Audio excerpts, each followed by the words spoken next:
বিসমিল্লাহির রহমানির রহিম।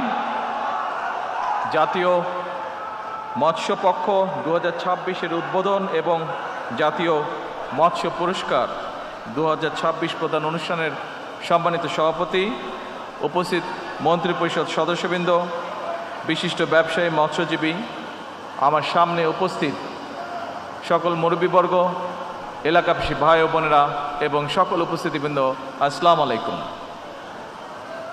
আসসালামু আলাইকুম।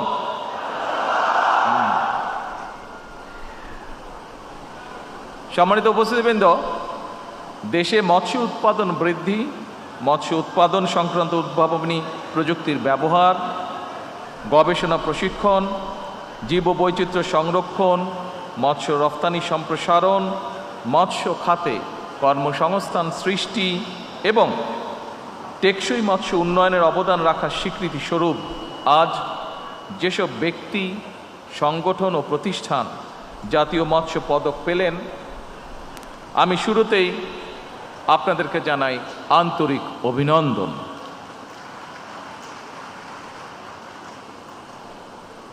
কয়েকটি কারণে আমি দেশে মৎস্য উৎপাদন এবং মৎস্য ব্যবসায়ীদেরকে বিশেষভাবে ধন্যবাদ জানালাম। কারণ মৎস্য চাষ আমাদের পুষ্টিকর চাহিদা পূরণ করছে।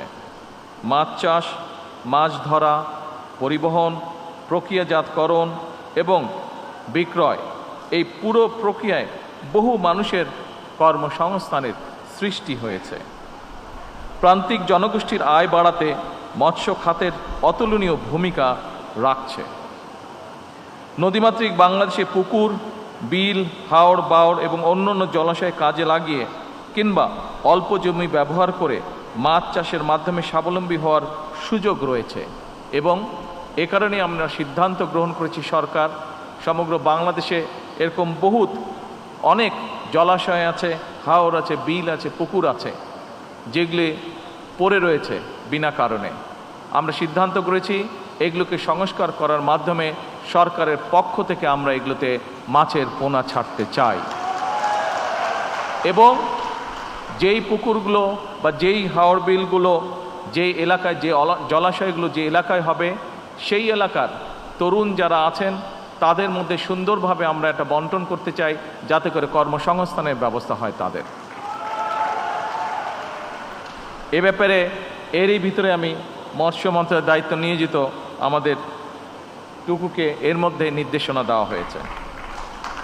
প্রিয় উপস্থিতিবৃন্দ, সর্বোপরি চিংড়ি সহ বিভিন্ন মাছ ও মৎস্যজাত পণ্য বিদেশে রফতানি করে প্রচুর পরিমাণে বৈদেশিক মুদ্রা বাংলাদেশ অর্জন করছে।